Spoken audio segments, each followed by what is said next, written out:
Hello, my friends, and welcome to today's video break. Psalm 45 verse 4 says, I love it, "In your majesty ride forth victoriously. In the cause of truth, humility, and justice, let your right hand achieve awesome deeds."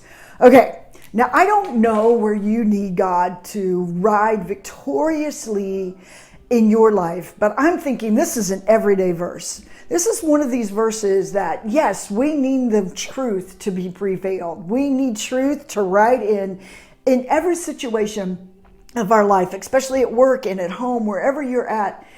You know, may God just continue to bring the victory. And notice how he does it. Through truth, humility, and justice.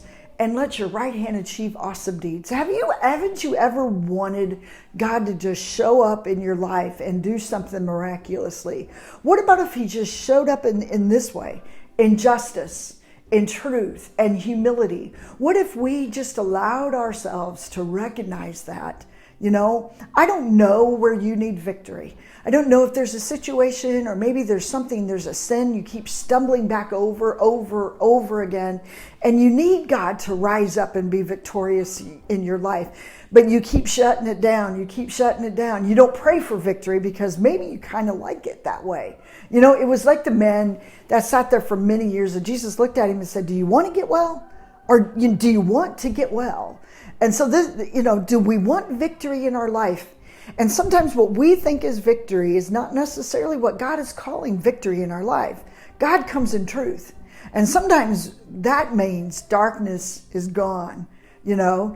And so when I think he looked at that man and said, "Do you want to get well?" He was looking inside of his heart. Of course, the man wanted to get well, but he was so used to the condition. He was almost comfortable in that place. That's who he became. You know, he was the sick man. And so sometimes we can become, these labels can come upon us, you know, these labels that aren't victorious, but we've settled for something else. We've settled for something different. We've settled for defeat in our life because we don't see victory. You know, we've settled for, this addiction or this thing or that thing, simply because we don't see anything differently. What if I told you that God wanted to be victorious? He wanted to ride into your life and my life and bring truth, humility, and justice. And as a result of that, awesome deeds will come out of our life in the way that we live. And no more do we have to live under the enemy telling us, no, you can't have victory. That is one of the biggest lies. One of the biggest lies. When we start believing, put labels on ourselves, other than the child of God label, we're believing something that's not true, friends.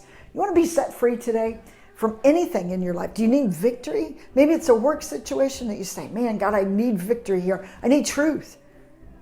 You know, why don't we ask? Ask, seek, and knock is one of my favorite passages of scripture, and so I'll probably say it frequently. Bear with me. It's because I'm learning this every single day I need to ask. Can you ask for victory? God is able.